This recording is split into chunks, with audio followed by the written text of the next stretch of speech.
और ये केवल शिक्षा के माध्यम से ही संभव है। अगर आप किसान हैं तो आप ईमानदारी से अपनी मेहनत कीजिए, उत्पादन कीजिए, इस देश को समृद्ध बनाइए। यदि आप कर्मचारी हैं तो ईमानदारी से जिस बात की तनख्वाह आप लेते हैं, सैलरी आप लोग लेते हैं, ईमानदारी से अपना कार्य पूर्ण कीजिए।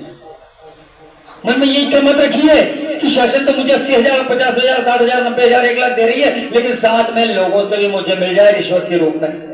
ये भ्रष्टाचार को हमें खत्म करना है। मैं परमात्मा से प्रार्थना करूंगा और उम्मीद करता हूं, विश्वास करता हूं कि मेरे कई बच्चे गवर्नमेंट जॉब में जाने वाले हैं और अलग अलग सेक्टर्स में भी जाने वाले हैं, कॉर्पोरेट जगत में भी जाने वाले होंगे। लेकिन बेटा कभी भी अपने हक के अलावा इच्छा मत करना, क्योंकि परमात्मा बरकत वही देता है जहां ईमानदारी की कमाई हो। 1 रुपया भी अगर बेईमानी से कमाने का किसी ने सोचा है, परमात्मा ने उसको बर्बाद किया है, ये मैंने देखा है। इसलिए ईमानदारी के रास्ते पर चलना नहीं चाहिए। हम सूखी रोटी खा लेंगे लेकिन चैन की नींद सोएंगे, सम्मानजनक जीवन जिएंगे।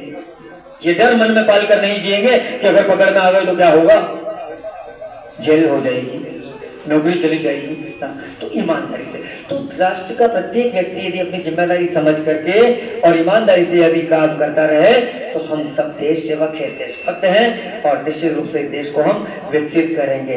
तो आजादी का मतलब केवल 15 अगस्त 26 जनवरी नहीं है, 365 दिन हमारे जहन में यह बात होना चाहिए कि किस तरह से हमारे देश को गुलाम बनाकर रखा गया था, लूटा गया था, घसीटा गया था, हम पर अत्याचार किए गए थे, लेकिन हम इसका जवाब देंगे पढ़ लिख करके और इस देश के विकास में अपनी भूमिका निभा करके और इस देश को एक शक्ति संपन्न राष्ट्र बनाकर, फिर से इस देश को विश्व गुरु बनाकर, फिर से इस देश को सोने की चिड़िया बना करके और हम उनका बदला लेंगे उन लोगों से जिन्होंने हम पर अत्याचार किया।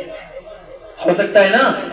तो आज संकल्प लें हम। गीतांजलि पब्लिक स्कूल परिवार ये संकल्प लेता है कि एक अच्छे वातावरण में एक अच्छी शिक्षा, अच्छे संस्कार प्राप्त करके और एक ऐसे नागरिक हम बनेंगे कि जो समाज और देश के विकास में अपना महत्वपूर्ण योगदान देने वाला है। देंगे ना? और कभी भी किसी भी मोर्चे पर कमजोर नहीं पड़ना। जब भी आत्मविश्वास डगमगाने लगे, हमें लगे अरे मैं क्या कर पाऊंगा, तो स्वामी विवेकानंद को याद करना। युवाओं के प्रेरणा स्रोत रहे हैं हमारे विवेकानंद जी। क्या कहा उन्होंने कि होता है जो होने दो, यह पौरुषहीन कथन है, हम चाहें कि वह होगा, इन शब्दों में जीवन है, संघर्षों के साये में असली आजादी पलती है, इतिहास उधर मुड़ जाता है जिस और जवानी चलती है। अरे हमारी तरुणाई में, हमारी युवाओं में वो ताकत है। आवश्यकता है केवल पहचानने की, सही राह चुनने की। ठीक है? तो आप सभी के उज्जवल भविष्य की कामना करते हुए एक बार फिर सभी को स्वतंत्रता दिवस की हार्दिक शुभकामनाएं। धन्यवाद। जय हिंद, जय भारत।